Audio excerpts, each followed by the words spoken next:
চিংড়ি মাছ, ফুলকপি, আলু, কাঁচা লঙ্কা, হোয়াইট অয়েল, পেঁয়াজ বাটা, হলুদ, নারকেল গুঁড়ো, আদা লঙ্কা আর রসুন বাটা, কাশ্মীরি লঙ্কার গুঁড়ো, নুন, চিনি, ধনেপাতা। শীতের ফুলকপি, এই যে দেখছেন, এটা আমার বড় প্রিয় জিনিস। সবুজ সবুজ, এগুলো আমি কাটতে চাই না, আমি ভাঙি, ভীষণ ভালো টেস্ট হয় তাইতে। এবার একটু কাটতে হচ্ছে, তাও যতদূর পারি আমি না কেটে চেষ্টা করি। এবার এর মধ্যে একটু নুন দিয়ে দেব। নুন দিলে কি হবে, পোকা থাকবে, এই সময় অনেক সময় পোকা থাকে, একটু নুন দিয়ে দিচ্ছি।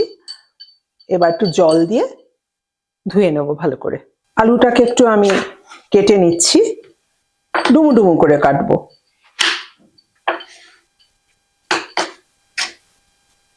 রান্নাটা চিংড়ি মাছ দিয়ে করতে হবে, কাজে আমাদের একটু চিংড়ি মাছ পরিষ্কার করাটাও একটা কিন্তু বিরাট কাজ।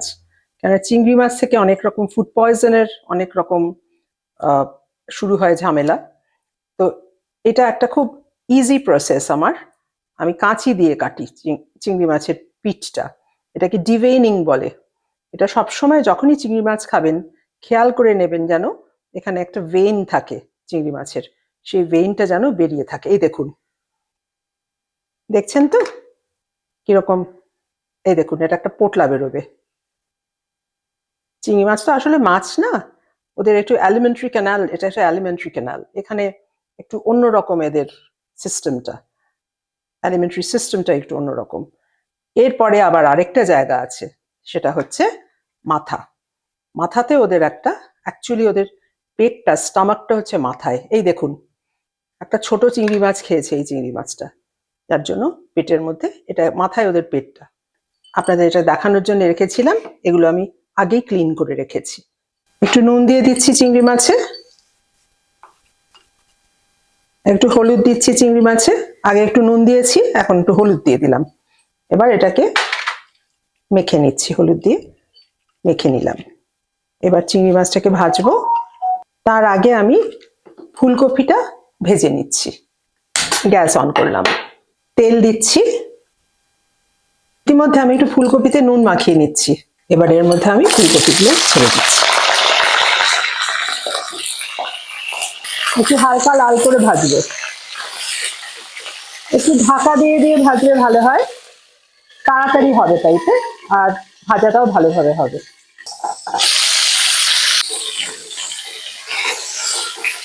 ফুলকপি ভাজা হয়ে গেছে, একটু গোল্ডেন ব্রাউন মতন হয়েছে, এবার আমি তুলে নিচ্ছি ফুলকপি।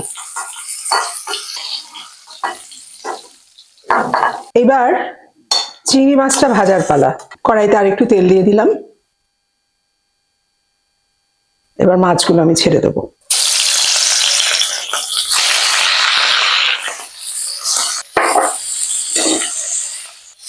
চিংড়ি মাছ বেশি ভাজবেন না, এই যে ট্রান্সপারেন্ট ভাবটা চলে যাচ্ছে, লালচে লালচে হয়ে যাচ্ছে।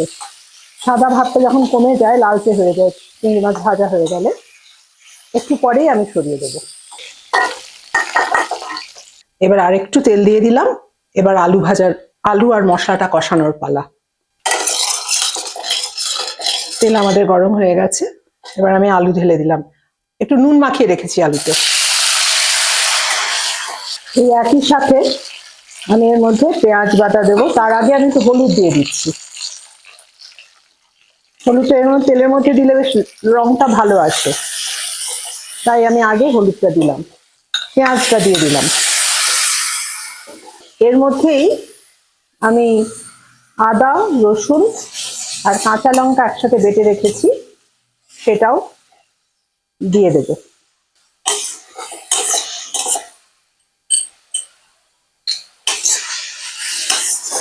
এবার দিয়ে দেব কাশ্মীরি লাল লঙ্কা। এই স্টেজে আমি এর মধ্যে দিয়ে দেবো ফুলকপিটা, তাহলে একসাথে বেশ একটু মশলাটা ঢুকে যাবে ফুলকপির মধ্যে। একসাথে একটু কষিয়ে নিচ্ছি।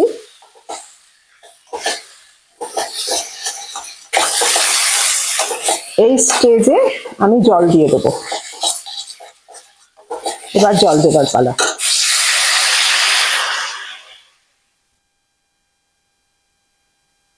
এই যে জলটা দিলাম, জলটা ফুটবে, আমি অপেক্ষা করব আলুটা সেদ্ধ হওয়া পর্যন্ত। যেই আলু সেদ্ধ হয়ে যাবে, বুঝবো যে সেদ্ধ হয়ে এসছে, সেই সময় আমি চিংড়ি মাছটা দেবো। আমি আগে থেকে চিংড়ি মাছ এখন দিচ্ছি না, কেননা ওই যে বলেছি বেশি রান্না হয়ে গেলে চিংড়ি মাছটা একটু রাবারের মতন হয়ে যায়, বেশি শক্ত হয়ে যায়, যাতে টেন্ডার থাকে, সেই জন্যে পরে দেবো। ফুট প্রায় এসে গেছে, ফুটছে প্রায়। এখন একটু নুন দিয়ে দিচ্ছি আমি। নুন দেওয়ার সময় একটু খেয়াল করে দেবেন, কেননা আপনি আলুতেও দিয়েছেন নুন, ফুলকপিতেও দেওয়া আছে, মাছেও আছে, কাজেই একটু খেয়াল করে দিতে হবে। চিংড়ি মাছের ফুলকপি দিয়ে রান্নাটির মধ্যে একটু আমি ধনেপাতা দিই, এটা একটু কেটে নিয়ে নিলাম, কুচি করে রাখছি। খুব সামান্য দেব কিন্তু, কারণ এখানে নারকেলের গন্ধটাকেই আমি প্রাধান্য দিতে চাই। দেখি আমি আলুটা সেদ্ধ হয়েছে কিনা। হয়ে গেছে আলু সেদ্ধ, এই দেখুন খুন্তি সুন্দর ঢুকে গেছে। এখন আমার চিংড়ি মাছটা দেওয়ার পালা।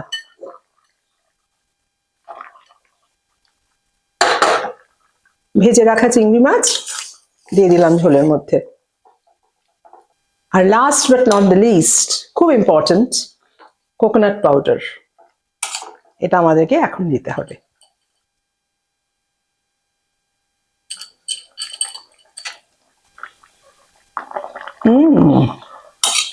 বেশ নারকেলের গন্ধ, চিংড়ি মাছ, একটা বেশ আবেশ এসে গেছে।